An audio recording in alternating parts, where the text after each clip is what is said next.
So the other day I was biking right on this road. In fact, I took a right-hand turn right here, and about right here, I hit a piece of glass or something. Because sure enough, I rode about another 100 feet, and the flat tire happened. And I had to get out, and when you're biking and you get a flat tire, you have in the back of your seat, you have a little bag, and I don't even know what the right term is, but you have this bag with a tire inner tube and a CO2 cartridge and tire levers.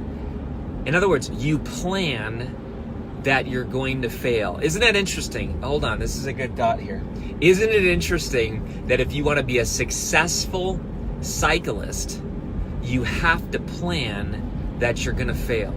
And therefore, that's why you put a tire repair kit in the back of your bag. What if we did that in life? What if we actually trained ourselves that if I want to be a successful entrepreneur, I am going to plan to fail? Now, I get it. We live in a world today that doesn't want any failure. We give trophies for participation. We basically tell kids from a young age that, hey, don't fail. If you get a fail grade on your test, just all these things. Now you can make up your tests and get correct in returns. I mean, listen, I know there's different thoughts, there's different strategies and philosophies, and I'm not a teacher, and I love all the teachers out there. So if you're a teacher, thank you very much.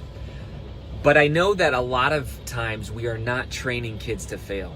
In fact, we're trying to insulate and isolate them from any failure whatsoever. And yet failure is the exact pathway to ultimate success.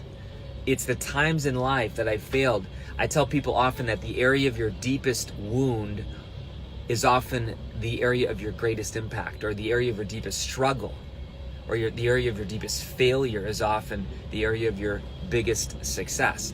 So if we want to be entrepreneurs, if we want to be people of faith, people of business, champions, athletes, you name it, if we want to be part of a winning team, we have to take the preparation that failure is a good thing.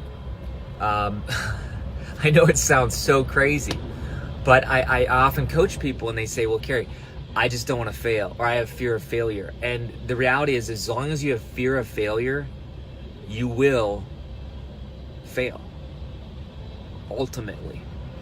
This is Kary Oberbrunner. Be a soul on fire today. Excuse me. Be a soul on fire today, and be somebody who literally gives yourself permission to fail. Subscribe, share, and I would love to hear some failures that you have below, because trust me, I've had many rejections in life, many failures, and that is why so many things are going well now. We'll see you.